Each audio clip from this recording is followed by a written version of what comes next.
comes under electrostatics only. Okay, so capacitor. So before studying about capacitors, first of all we will study the properties of conductors and insulators. Okay, ma? So first of all we will study about conductors and insulators. So what is meant by conductor? Switch on your videos, all of you. Okay, ma? So what is meant by a conductor, ma? Conductor means what? So it has huge number of free electrons. That is called a conductor, no? So the outermost electrons, they are very loosely bound to the atom. So even at a room temperature also, these electrons, they will be freely rotating throughout the volume of this conductor. Are you able to understand, ma? So if a small potential difference is applied, these electrons, they are ready to move from one place to another place in the opposite direction to the direction of electric field. Clear, ma? For example, if this is the direction of electric field which we have applied, then these electrons, they start moving exactly in opposite direction. That is, all the electrons, they start drifting in a particular direction. So this is called a conductor. Then what is meant by insulator? Insulator means what? Insulator means the free electrons present are almost zero. Clear? So these electrons which are present, new chapter is capacitors, ma? Clear, ma? So these electrons which are bound to the outermost orbit, they are not loosely bound, they are tightly bound. Clear, no, ma? So even if you supply a potential difference, so these electrons, they are not free to move from one place to another place. So this is called as an insulator. Clear, ma? So the valency electrons are not loosely bound. Clear, ma? So this is the property of an insulator. So even if you supply a potential difference or electric field to this insulator, electrons are not ready to move from one place to another place. Okay. Similarly, there is one more material which we call it as semiconductors. So semiconductors means they have the properties in between insulators and conductors. Clear, ma? So at room temperature, it doesn't behave like a conductor. But if temperature is raised or if you supply a good amount of potential difference, then a small number of electrons, they start drifting from one place to another place. It means they start conducting electricity if you supply a small amount of potential difference. So that is called as a semiconductor, which lies in between conductor and an insulator. Are you able to understand, ma? So after this, what happens if this conductor is placed in electric field? Let us see. Okay. See, ma. So I take a piece of conductor. So this is the conductor. Clear? So conductor. Now this conductor, I am placing this one in external electric field. Okay. So what is this? These are electric lines of force. So I will place this conductor in external electric field. Now can you say what will happen? If conductor is placed in an external electric field, already we have discussed in the previous conditions, no? If a conductor is placed in electric field, what is going to happen? Can you see? Can you say? So this conductor, it has free electrons, no? Conductor has huge number of free electrons. Electron is what kind of charge? Positive charge or negative charge? Electron is what kind of charge, ma? Negative charge. So, for example, if this is the direction of electric field, negative charge will move in which direction? Will it move in the direction of electric field or will it move in the opposite direction to the direction of electric field? In which direction negative charge will move? Opposite direction. Clear, Nama? It means this electron, it starts drifting in the opposite direction to the direction of electric field. Clear, Nama? So, all the negative charges, they start depositing at the edge. Which edge? This edge of the conductor. Clear, Nama? So one by one, each electron, it comes and starts depositing at one end of this conductor. So beyond this, they cannot travel, no? So they start depositing at this position. Are you able to understand, ma? So if these electrons are deposited here, then this side completely becomes negatively charged, no? Then automatically I can say this side of the conductor, it becomes positively charged side. Okay? So this is the direction of electric field, and inside this conductor there is one more arrangement of charges. So total left side has become negatively charged, total right side has become positively charged. So if this is a positive charge and if this is negative charge, again here internally there will be one electric field, no? So internally there will be some electric field, no? Because direction of electric field already we have discussed, no? What will be the direction of electric field? Direction of electric field will be always from positive charges to negative charges. Clear? So here there is one more electric field developed, and this electric field I call it as EI, where EI is equals to E induced. Okay, ma? Induced electric field. What is this electric field? This electric field is external electric field. This electric field is induced electric field. Clear, ma? So after sufficient amount of charge transfer,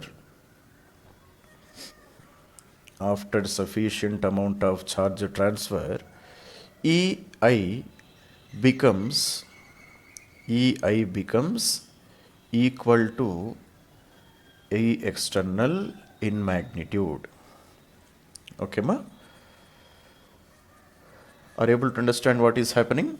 So as the charges continue to travel from one side to another side, what will happen?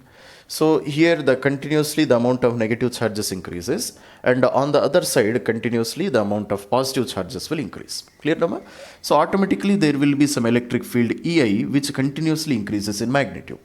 Then after some time what will happen? This EI value also is continuously increasing, no? So this induced electric field, it will become equal to external electric field. Clear, Nama? Now if external electric field and induced electric field, if they are equal and opposite, now can you say what will happen? If external electric field and induced electric field inside the conductor, if they have become equal, now what is going to happen? Can you say? Now what will happen? What happens is net electric field inside the conductor, this will become how much? So E external plus of minus of E induced. Clear, Nama? So their magnitudes has become 0, no? So total electric field will become 0. So this is what is going to happen. Are you able to understand, ma? So finally, how can I draw diagram of this figure? Diagram of this one, I have to draw like this. Clear? So there is only external electric field outside the conductor. So inside this conductor, total electric field has become 0. Clear, ma? So have you understood now why it is happening like this? Because inside this conductor, so the external electric field and induced electric field, they are getting cancelled with each other. Okay, so why they are getting cancelled with each other? As the charges transfer, the amount of negative charge and positive charge continuously increases. So that arrangement of charges again will induce an electric field which is called as induced electric field. So these two electric fields at certain point, they get cancelled with each other, and net electric field inside this conductor will become 0. Okay, come on, make a note up to here.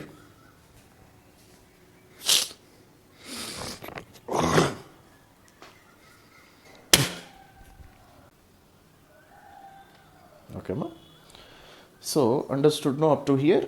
So therefore, if a conductor is placed in an external electric field, then total electric field inside the conductor will always become 0. So this property of conductor we should never forget. Clear?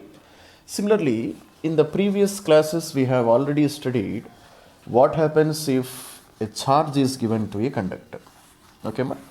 That also we have studied now. For example, if this is any random conductor, if I give any positive charge anywhere inside the volume of this conductor, then what will happen? So because of electrostatic force of repulsion, Because of electrostatic force of repulsion, what will happen? All this charge, it will go and it will get deposited on the outside surface of this conductor. Clear? So the total charge present inside will be how much? Charge inside this conductor will become how much? It will become equal to 0. Are you able to understand, ma? So if I take a Gaussian surface exactly inside this conductor, or just inside this conductor, if I take a Gaussian surface, then how can I write a Gauss law? So closed integration of E dash dot ds dash is equals to q divided by E naught. And what is meant by q here? Q is nothing but q enclosed, no? Q is nothing but q enclosed. So q enclosed by the Gaussian surface is how much? 0. So 0 divided by E naught. So therefore total electric field inside the volume of this conductor will become 0. Clear, Nama? So previously when conductor was placed in external electric field, so there also electric field inside the conductor was 0. Now if I am giving some charge to the conductor, then also electric field inside the conductor is 0.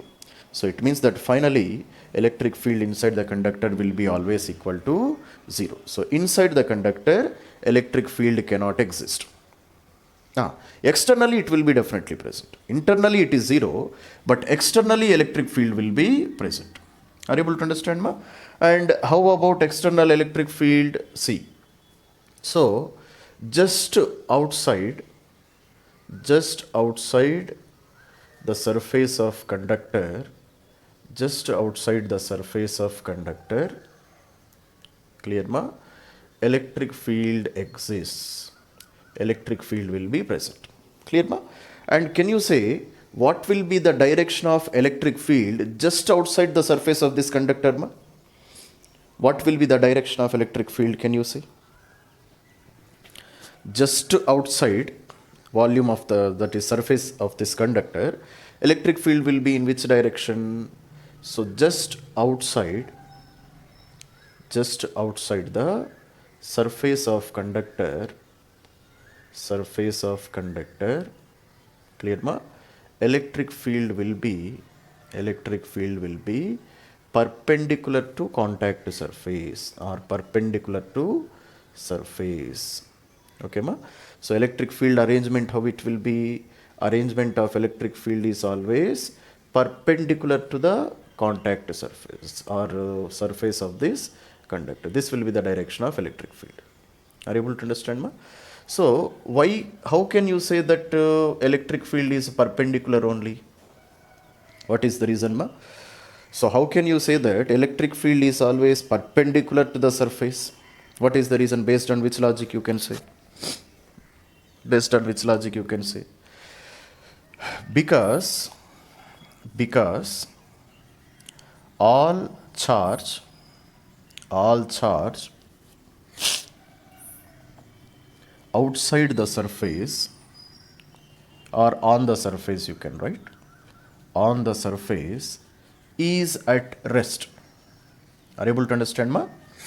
Because all charge on the surface is at rest position.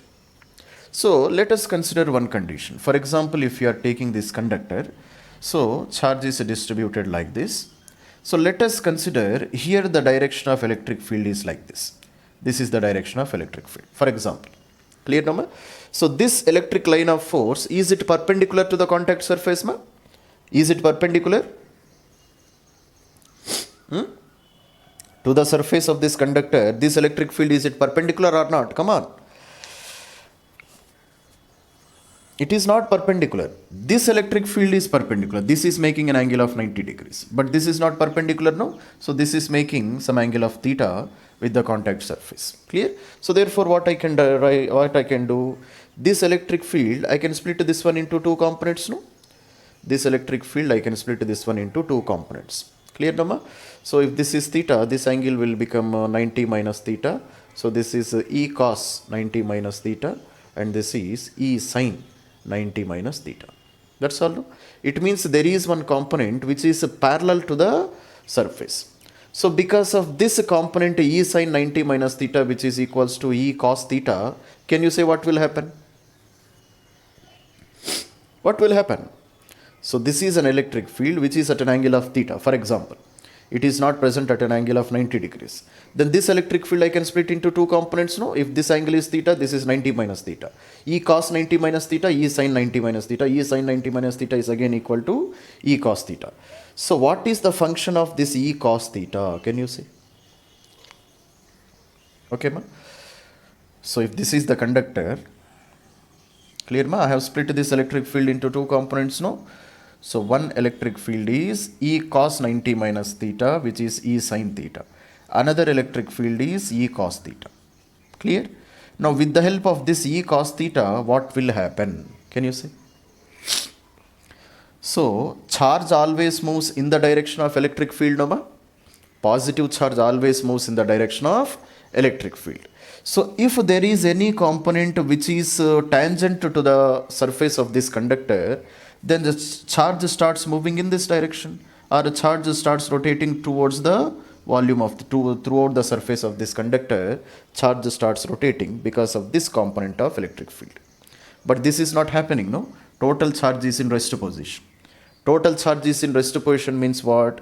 This E cos theta is not at all existing. Okay, ma? Electric field which is tangential to the surface is not existing. Therefore, which component is present?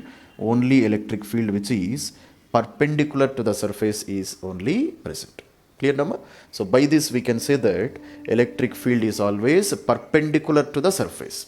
Okay? Electric field is never making angle which is not equal to 90 degrees. Okay, ma? Make a note of this one up to here.